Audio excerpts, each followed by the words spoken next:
Create highlight effect like Mr. Beast in Premiere Pro. Create a new adjustment layer with the default settings, drag it above your video to the position you want the effect to happen, and adjust its duration. In the Effects panel, search for Lighting Effects and drag it into the adjustment layer. Expand Light 1 and choose a color of your choice. Set light type to directional.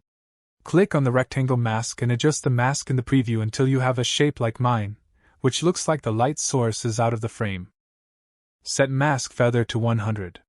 Now we have this light effect, and we can add a sound effect to it to make it nicer. To improve the effect one step further, move the playhead to the star of adjustment layer. Click on stopwatch next to mask opacity and expansion and set opacity to 0. Move the playhead 5 frames forward and set opacity to 100 and expansion to 50.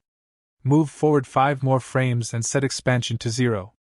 Now move the playhead to the end and click on the circle button to create 2 keyframes and set opacity to 0. Move backward 5 frames and set opacity to 100 and expansion to 50.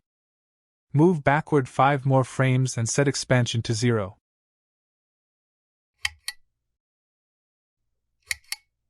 Anyway guys, thanks for watching and I hope you found this useful.